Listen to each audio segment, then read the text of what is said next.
Valuation professionals આજે આપણે real એસ્ટેટના ઉભરતા અને અત્યંત વિશિષ્ટ એસેટ ક્લાસ વિશે વાત કરીશું. મોડ્યુલ 57 સિનિયર લિવિંગ અને સ્ટુડન્ટ હાઉસિંગ મોડલ્સ. આધુનિક રિટાયરમેન્ટ હોમ્સ અને પર્પઝ બિલ્ટ સ્ટુડન્ટ એકોમોડેશન, જેને PBSA કહેવાય છે, હવે માત્ર રહેણાંક પ્રોજેક્ટ્સ નથી પણ ઓપરેશન ઇન્ટેન્સિવ બિઝનેસ મોડલ્સ છે. એક સિનિયર વેલ્યુઅર તરીકે અહીં તમારી ભૂમિકા માત્ર ઈંટો અને સિમેન્ટના મૂલ્યાંકનથી આગળ વધીને ઓપરેશનલ કેશ ફ્લોઝ અને ઓક્યુપન્સી રેટ્સના વિશ્લેષણ સુધી વિસ્તરે છે. Conceptual foundation. Operational asset class. Student housing PBSA. અહીં પ્રતિ ચોરસ ફૂટ ભાડા કરતાં રેન્ટ પર બેડ મુખ્ય મેટ્રિક છે. વેલ્યુએશનનો આધાર રૂમ કન્ફિગરેશન અને શેરિંગ સુવિધાઓ પર રહેલો છે. Senior living models. આમાં સેલ મોડલ અને લીઝ/રેન્ટલ મોડલ એમ બે પ્રકાર હોય છે. અહીં ટર્નઓવર રેટ અને હેલ્થકેર ઇન્ટિગ્રેશન વેલ્યુ નક્કી કરવા માટે મહત્વના પરિબળો છે. International best practice. અમેરિકા અને UK જેવા મચ્યોર માર્કેટ્સમાં આ ઇન્સ્ટિટ્યુશનલી બેક્ડ એસેટ્સ છે. અહીં IVS 104 અને RICS માર્ગદર્શિકા મુજબ ગોઈંગ કન્સર્ન લોજિકનો ઉપયોગ થાય છે. લોકેશન કરતાં યુનિવર્સિટી કે હોસ્પિટલ સાથેની કનેક્ટિવિટી વેલ્યુને વધુ પ્રભાવિત કરે છે. 2. લીગલ, રેગ્યુલેટરી અને સ્ટેન્ડર્ડ લિંકેજ.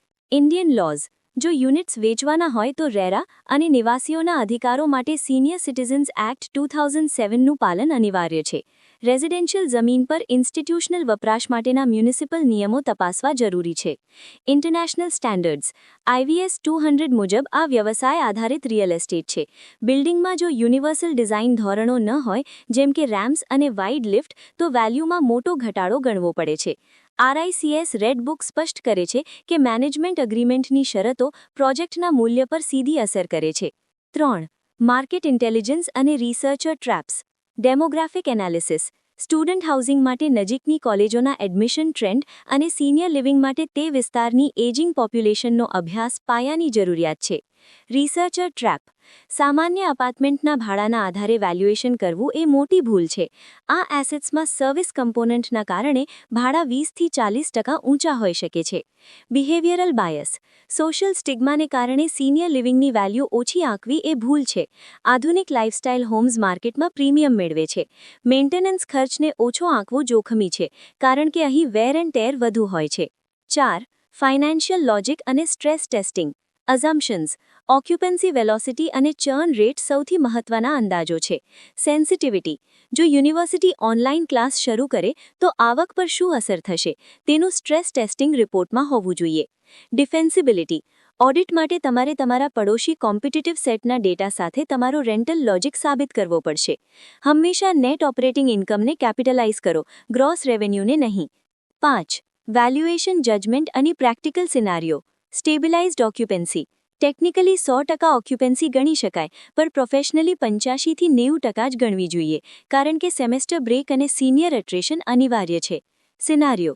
Student housing. સામાન્ય PGના ભાડા લેવાને બદલે રેન્ટ પર બેડ મોડલ વાપરો અને મેસ કે વાઇફાઈ જેવી સેવાઓ માટે પ્રીમિયમ ઉમેરો. સિનારિયો. Global senior living. UKમાં રિટાયરમેન્ટ હોમ્સમાં ડિફર્ડ મેનેજમેન્ટ ફીઝનું વર્તમાન મૂલ્ય શોધવા માટે એક્ચ્યુરિયલ ડેટાનો ઉપયોગ કરવો જોઈએ. 6. રેડ ફ્લેગ્સ અને લિટિગેશન રિસ્ક. Operator risk. જો ઓપરેટર બિનઅનુભવી હોય તો તે મેજર રેડ ફ્લેગ છે. Replacement reserve.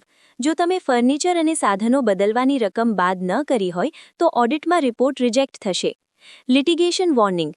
બિલ્ડિંગના યુઝ કન્વર્ઝન વગર કમર્શિયલ વેલ્યુએશન કરવું એ ગુનેહિત બેદરકારી બની શકે છે. 7. Case study. Bangalore premium senior living. બેંગ્લોરના 150 યુનિટના પ્રોજેક્ટમાં ઇન્કમ અપ્રોચ એટલે કે DCFનો ઉપયોગ કરવામાં આવ્યો. અહીં એ સમજાયું કે સિનિયર લિવિંગમાં હોસ્પિટલ ટાઈઅપ વેલ્યુમાં નોંધપાત્ર વધારો કરે છે. 92% સ્ટેબિલાઇઝ્ડ ઓક્યુપન્સી અને 5% રેન્ટલ ગ્રોથની ધારણા સાથે નજીકના કમ્પ્યુટિટરથી થતા પ્રાઇસ વોરના જોખમને પણ ધ્યાનમાં લેવામાં આવ્યું. લર્નિંગ એ છે કે ઓપરેશનલ એફિશિયન્સી વગરનું રિયલ એસ્ટેટ આ સેક્ટરમાં ડેડ એસેટ સમાન છે. અંતે આ વૈકલ્પિક એસેટ્સનું મૂલ્ય વ્યવસાયની સફળતા પર ટકેલું છે. તમારી એક્સપર્ટીઝ ત્યારે જ સાબિત થશે જ્યારે તમે પ્રોપર્ટીના લોકેશનની સાથે તેના મેનેજમેન્ટની ક્વોલિટીને પણ યોગ્ય રીતે મૂલવી શકશો.